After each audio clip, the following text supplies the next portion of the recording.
Ахмет Байтұрсынов – қазақ халқының рухани көсемі.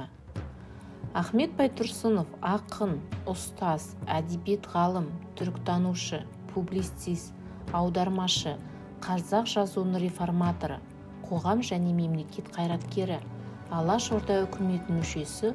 Бұл атақ бір адамға, Ахмет Байтұрсыновқа тиесілі.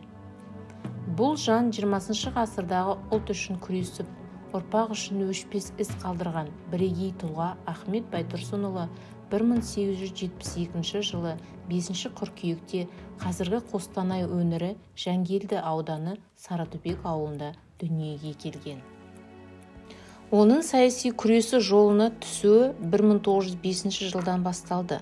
Қазақ халқының мүддесін қорғап, қарқаралы петициясын ашып, қолдап, қол қойып соның жасағандардың бірі Ахмет Байтұрсынов болды. Осы кезеңнен бастап оның қадамын патша үкіметі тарапынан қатаң бақылауға алынды. 1909 жылы Семей түрмесіне қамалды. Келесі жылы айдауға жіберілді. 1910 жылдың наурызында босап, 1917 жылға дейін Оренбургте өмір сүрді. Сол шақта алаш зиялыларының бірі Әлихан Бөкейханов және Міржақып Дулатовпен бірігіп, жалпы ұлттық газетін шығарып, халықты өнерге, білімге үндеді. Бүкіл ресейлік орталық атқару комитетінің 1919 жылғы 4 сәуірдегі қаулысына сәйкес оған рақымшылық жарияланды. Осыдан кейін ол кеңес үкіметінің қолдауында болды. 1919 жылдан Кировком мүшесі, ағарту наркомы, бүкіл ресейлік орталық атқару комитетінің және Казцитінің мүшесі болды. 1929 жылы маусымда ол саяси белсенділігі үшін есте қалды. Оның ішкі істер халық комиссариатын тұтқындады. Патша заманындағындай Қызылордаға түрмеге тағы да Міржақып Дулатовпен бірге қамалды және Архангельск облысына жіберілді. 1934 жылы сол кезде Қызыл Крест комиссиясында жұмыс істеген Пешкованың, яғни Максим Горкийдің әйелі өтініші бойынша Ахмет Байтұрсыновты босатады.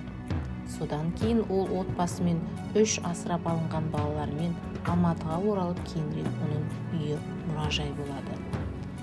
Ол қазақ халқын оқып, білім алып, көше түзу елдерінің сатында болуды қалады.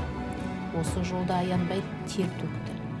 Алаш Орда мүшесінде белсенді түрде болып, ағартушылық саясатын, әсіресе жастардың келешегін оятуды үнемі есіне шығармады. Соның нәтижесінде 1910 жылы қазақ әдебиет мен қазақ әліппесін қолға алды, түркітануға үлес қосты. 1937 жылы қазанда Ахмет Байтұрсынұлы қайтадан қамауға алынып, 2 айдан кейін 8 желтоқсанда ол халық жауы деген айыппен өлім жазасына кесілді. 1988 жылы Ахмет Байтұрсынұлы ақталды.